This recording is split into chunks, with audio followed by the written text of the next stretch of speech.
కులమతాల మధ్య చిచ్చుపెట్టి YSR Congress party వికృతానందం పొందుతుందని APSRTC Vijayawada zone chairman Janasena party Eluru నియోజకవర్గ ఇన్ఛార్జ్ రెడ్డప్పల్ నాయుడు ఆరోపించారు. ఏలూరులోని పార్టీ కార్యాలయంలో ఏర్పాటు చేసిన మీడియా సమావేశంలో రెడ్డప్పల్ నాయుడు మాట్లాడుతూ జడా శ్రవణ్ అయినా ప్రశ్న రావణ్ అయినా తాడేపల్లి ప్యాలెస్ నుంచి పట్టాలు పొందిన వాళ్లేనని, వీరందరినీ పెంచి పోషిస్తుంది వైసీపీ పార్టీయే అని ధ్వజమెత్తారు. వైసీపీ నాయకుల తీరుపై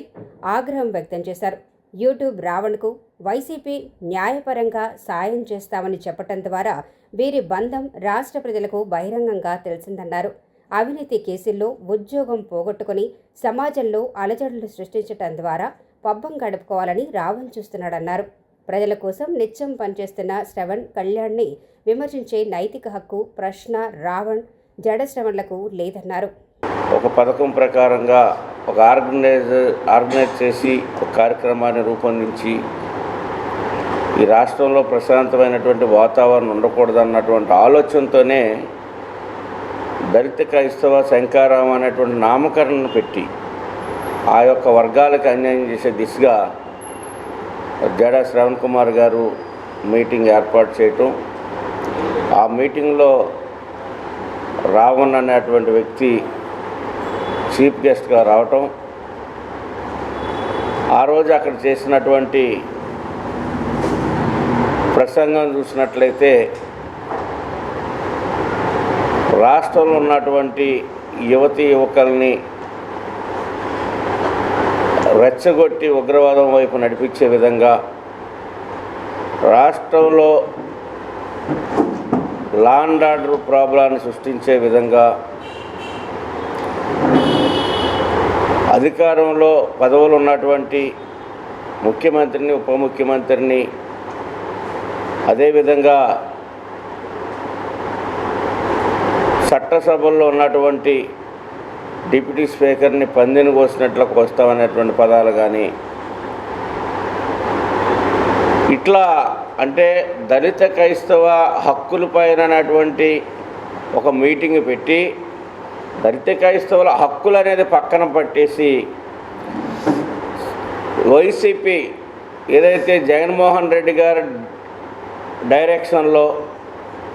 ఒక మతాల మధ్యలో చిచ్చుపెట్టే విధంగా, ప్రాంతాల మధ్యలో చిచ్చుపెట్టే విధంగా, కులాల మధ్యలో చిచ్చుపెట్టే విధంగా వారి యొక్క ప్రసంగం అంతా కూడా ఆ వైపుగా కొనసాగింది. దాని మీద రాష్ట్ర వ్యాప్తంగా అనేక రకాలైన ఆందోళనలు జరిగినాయి. దాన్ని సినీ యాక్టరు ప్రకాష్ రాజ్ కూడా దాన్ని తీసుకొని దాన్ని వైరల్ చేసి దానికి కూడా వారి ప్రసంగం జోడు చేసి, మరి ఏదైతే శ్రావణ్ గారు చాలక రావణ్ గారిని తెచ్చుకుంటే రావణ్ గారు చాలక ప్రకాష్ రాజ్ వస్తే ఏ రాజు చాలరని ఇప్పుడు వైసీపీ రంగంలో దిగి మేము వాళ్ళకి లీగల్గా అన్నీ సపోర్ట్ చేస్తామని వారు చెప్పటం, ఒకవైపున నిన్ననే కొడాల నాని గారు మాజీ మంత్రి ఉపా చట్టమా ఉప్మా చట్టమా ఇడ్లీ చట్టమా అని రాజ్యాంగ పదవుల్లో ఏదైతే రాజ్యాంగం ద్వారా ఎన్నిక కాబడి చట్టాల మీద ప్రమాణం చేసి రాష్ట్ర మంత్రివర్గంలో పనిచేసి 3 సార్లు ఎమ్మెల్యేగా ఎన్నికయి ఒక ఎమ్మెల్యే అతను ఒక బాధ్యత గల మాజీ మంత్రి అది ఉప్మా చట్టమా ఇడ్లీ చట్టమా వడ చట్టమా అని చెప్పేసి ఎగతాళి చేయటం, ఈ రోజున రాష్ట్ర వ్యాప్తంగా కూడా వైసీపీ పార్టీ బ్యాక్ ఉండి ఏదైతే జడా శ్రావణ్ కుమార్ గారిని వెనక బ్యాక్ ఉండి శ్రావణ్ కుమార్ గారు, రావణ్, ప్రకాష్ రాజులు వాళ్ళ యొక్క పాత్ర వల్ల అంత ఇమేజ్ రాలేదు, రాష్ట్రంలో గొడవలు జరగలేదు, అల్లకులాలు జరగలేదు, ఎక్కడా శాంతి భద్రతలకు విఘాతం కలగలేదు అనేటువంటి ఆలోచనతో ఈ రోజున ముందుకి వైఎస్ఆర్ పార్టీ ముందుకు వచ్చి మరి దానిపైన అనేక రకాల ప్రచారాలు తీసుకొచ్చి క్రైస్తవుల మధ్యలో మరి ఏదైతే ఎస్సీ సామాజిక వర్గాల మధ్యన గొడవలు పెట్టి ఈ యొక్క రెచ్చగొట్టి వాళ్ళని రాష్ట్రం మీదకి, రాష్ట్ర ప్రభుత్వం మీదకి, రాజ్యం మీదకి ఉసిగలిపే విధంగా ఈ రోజున వాళ్ళ యొక్క ప్రవర్తన ఉంది. దీన్ని తీవ్రంగా మేము ఖండిస్తూ ఉన్నాం. ఏదైతే కర్ణాటకలో మరి ధర్మస్థలంలో అక్కడ ఉన్నటువంటి దేవాలయ కమిటీ మీద అనేకమైన ఆరోపణలు చేసినటువంటి ప్రకాష్ రాజ్ గారు, అక్కడ ఉన్నటువంటి పాలక మండలాలపైన అక్కడ ఉన్నటువంటి ఏదైతే హిందూ ధర్మం పైన ఆయన అక్కడ దాడి చేసి అనేక రకాలు చేసి ఇక్కడ కర్ణాటక వదిలి ఇక్కడికి వచ్చినటువంటి పరిస్థితి. ఈ రోజున ఆంధ్రప్రదేశ్లో కూడా ఆ రకమైనటువంటి ఒక అల్లకులాలు సృష్టించాలని పవన్ కళ్యాణ్ గారు ఎప్పుడూ కూడా ఏం చెప్తా ఉన్నారు, అన్ని మతాలు కూడా గౌరవప్రదంగా ఉండాలి, అన్ని మతాలు ఎవరి మతాన్ని వాళ్ళు పరిరక్షించుకునేటువంటి దిశలో ఉండాలి, ఒక మతం వెళ్ళి ఇంకొక మతం మీద దాడి చేయకూడదు, దాన్ని ఎవరైనా కానీ నివారించాలనేటువంటి ఆలోచన పవన్ కళ్యాణ్ గారిది. మొన్న ఒక మిత్రులు అంటారు పవన్ కళ్యాణ్ గారు సనాతన ధర్మం అన్నా కానీ ఆయన ఏం చెప్పారంటే క్రైస్తవులకు అన్యాయం జరిగితే క్రైస్తవులంతా రోడ్డు మీదకి వస్తారు, ముస్లింలకు అన్యాయం జరిగితే ముస్లింలంతా రోడ్డు మీదకి వస్తారు,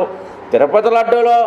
కల్తీ జరిగింది కనుక హిందువులు బయటికి రావాలి, హిందువులు దాని మీద స్పందించాలి అనేటువంటి వాదన మాత్రమే ఆయన తీసుకొచ్చాడు తప్పించి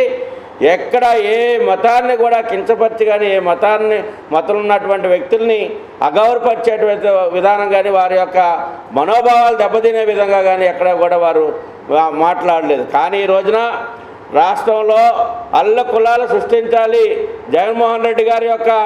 ఆలోచన విధానాలని ఏదైతే కుట్రపూరితమైనటువంటి ఆలోచనలతో ఎవరో ఒక కులాన్ని ఎదరబెట్టి వాళ్ళతో కొన్ని కేసులు వేయించి వాళ్ళతో కొన్ని ప్రెస్ మీట్లు పెట్టించి వాళ్ళతో కొన్ని మీటింగులు పెట్టించి రెచ్చగొట్టి ఏదైతే ప్రశాంతంగా సాగుతున్నటువంటి కూటమి పరిపాలన సుపరిపాలన సాగుతున్నటువంటి తరుణంలో ఈ రకంగా గొడవలు పెట్టి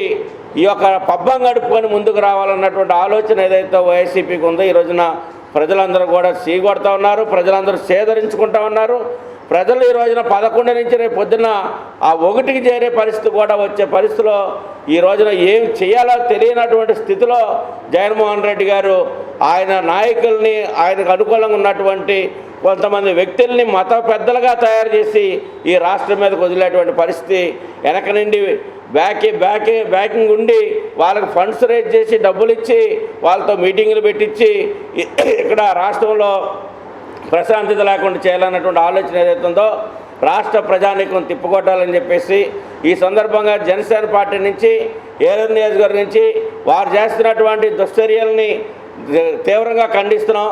ఇక్కడైనా ఇట్లాంటి విధానాలు మానుకోవాలని చెప్పేసి వైసీపీకి వారి యొక్క అనుచర వర్గాన్ని హెచ్చరిస్తూ ఉన్నాం.